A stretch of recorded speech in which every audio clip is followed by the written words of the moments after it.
messianicità di Gesù. Comunque, su questo vi erano ancora opposizioni. In 1553, come tutti sappiamo, il Talmud fu bruciato fuori dalle officine di stampa nel Campo di Fiori a Roma. Continua quindi questa discussione fra cristiani il diritto degli ebrei di pubblicare i loro testi. Questo come conclude Cohen nel suo articolo, cito ciò che dice. Cohen deduce che l'interesse cristiano nella giudaica risultasse, cito, un modo ancora più diretto e ostile di polemicizzare. Per gli ebrei del Medioevo le conseguenze furono disastrose. Se da una parte la scolastica facilitò la comprensione di questi libri, dall'altra quasi eliminò la loro utilità teologicamente fondata nella cristianità medievale. C'è solo un altro esempio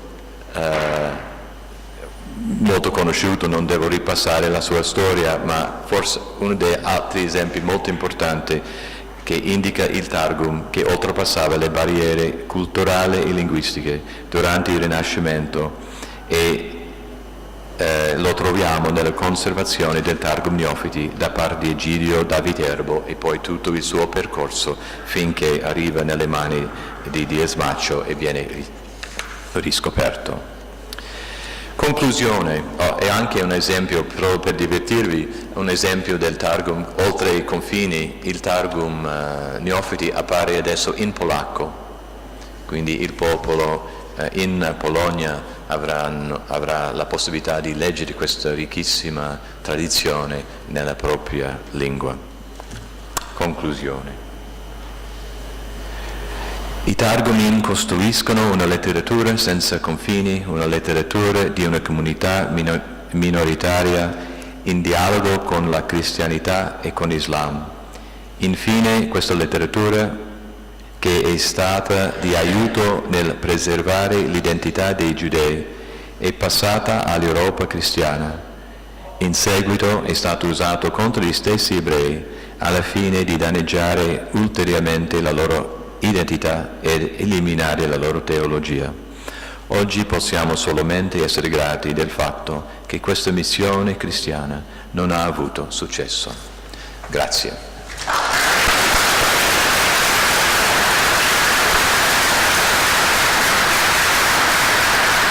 Grazie professor Morris, ne sono sicura che ci sarà molto interesse nelle domande, negli interventi. Adesso possiamo aprire la discussione. Chi chiede di intervenire?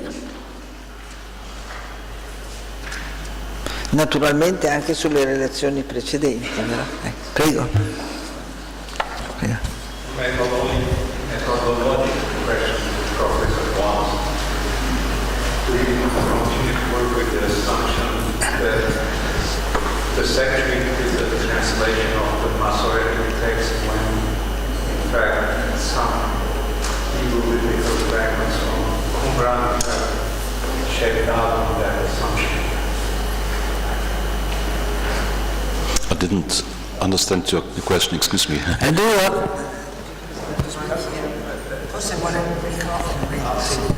I can repeat it louder and slower. The question is a methodological. Do we continue to work with the assumption that the Septuagint is a translation of the Masoretic text? Okay. When, in fact, Qumran biblical fragments, some fragments, have shed doubt on that assumption? Okay. Traditionally, before the Qumran texts were discovered, we compared the Septuagint with the Masoretic text. However, after the discovery of Qumran, things have changed very much. In the cases I've presented, I checked if there was a Qumran text available, or if it was available, if it was different from the Masoretic text. When in some cases like Hosea we have we have Qumran fragments, but it's not the case in Hosea 4, as far as I know. And normally one has to check the Qumran evidence with the and to compare it with the Masoretic text. That's okay. This is not a question, Mark. The example you put from Psalm 18, Yes, okay. From Psalm 80, the example you put on the relation between the vine and the tree. We know both from literary sources as well as archaeological remains that in antiquity vines were always planted next to a tree for support. With that imagery come into play there. Do you have any archaeological evidence about this? I'll be happy to give you both literary and archaeological example. I know that Anadendras is quoted several times in the papyri, but as far as I've seen, the context doesn't say anything about the way the vine is planted. But perhaps there are other documents, literary or archaeological.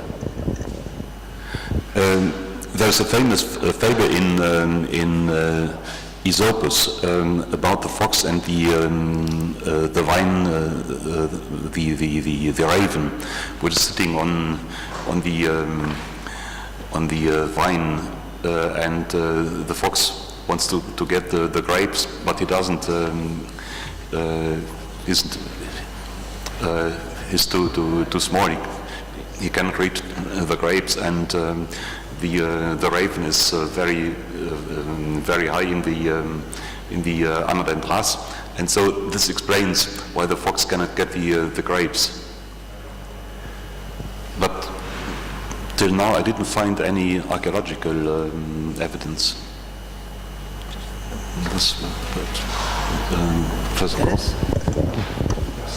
For the wine, may I add a very near example here. Till medieval times and even further, wine was grown especially in trees, how it's called, in Pioppi.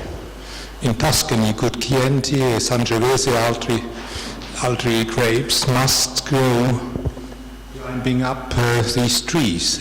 And I did the example, it's a very difference when we have grapes which have grown together with tree and grapes cultivated in what we do normally in vineyards. So I presume, as Horace already tells us in some poems, wine grows, or the grapes grow in trees, and I presume in Greece and ancient Orient it was not so much different. Which author is it? Horace? It's a poem of Horace where he describes very well the situation. Wine grown in Pioppi. No? Okay. No? Thank you. I didn't know this quotation.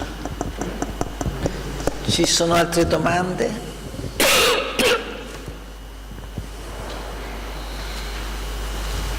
Osservazioni, polemiche? No, please.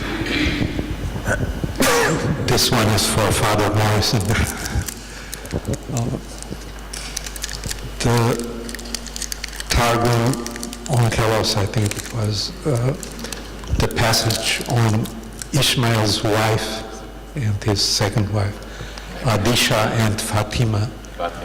Curiously, these two feminine names turn out to be the women in the life of Muhammad. Yes, that's right. Right? That's right. And I would raise the question of the relationship between... That's right. That's exactly why they're inserted there, because it's an anti-Islamic polemic that marrying the wife and the daughter of Ishmael. So it's an anti-Islamic slur. Most people argue that that this dates the Targum Pseudo-Jonathan very late, so dates it after the rise of Islam. Other scholars argue, no, this is an anti-Arab statement, that it dates earlier. So it's a large discussion as to the discussion about the anti-Islamic material in Targum is always around the dating. It's never, no one has really taken up the question of how is this text anti-Islamic. It's always about how to date the Targum. So we kind of have to, there's still much work to do on this question.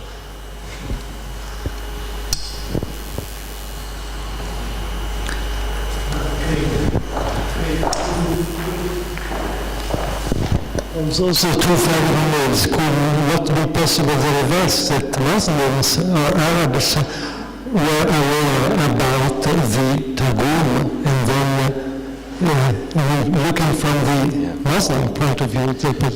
That's a very interesting, that is a very interesting insight. Could it be looked at from the other side, from the Arabic point, from the Arab point of view? Yeah, it's a very good point. Yeah, that's why these texts need different eyes and need different reads to deepen their what we think might be going on. Very true.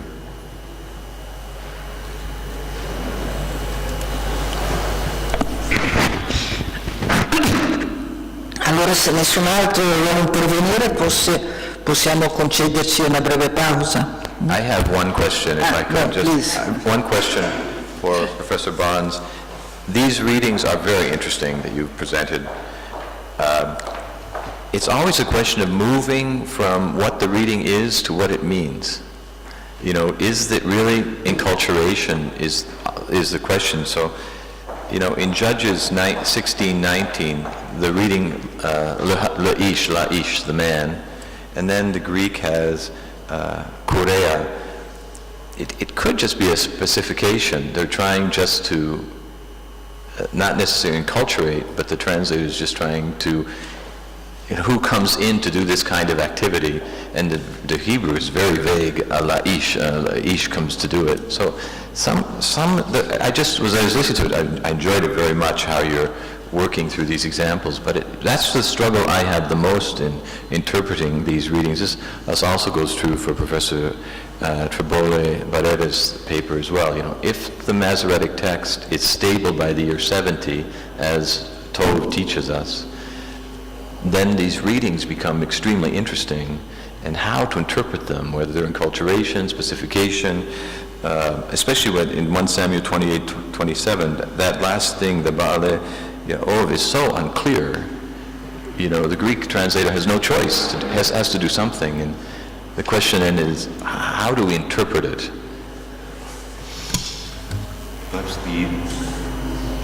Perhaps the example taken from Judges is the weakest example of my list.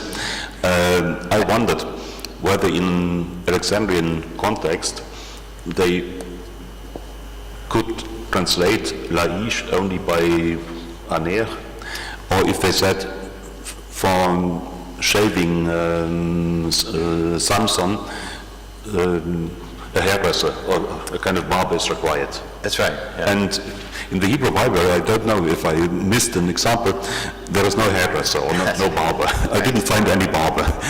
Not either in texts like Song of Songs, no hairdresser is mentioned as far as I know.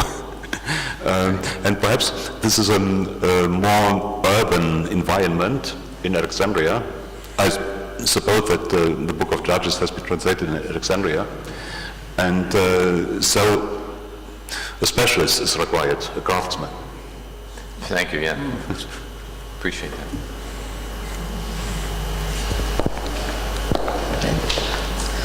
Forse ci ritroviamo qui alle 11. We will be here at 11.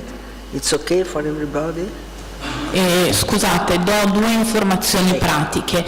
La prima per il pranzo, che è previsto a buffet kasher per i relatori, gli accademici, i neoaccademici, il segretariato e gli accompagnatori dei relatori in Sala Cavalieri alle 13.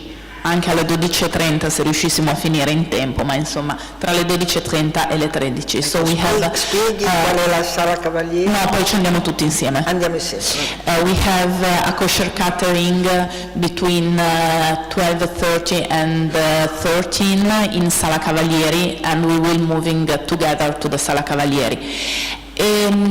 Due informazioni di servizio. Essendo questa una sala della Pinacoteca, è vietato introdurre cibi e bevande, per cui acqua, caffè, cappuccino, brioche vanno lasciate fuori o consumate in fondo dove ci sono le macchinette.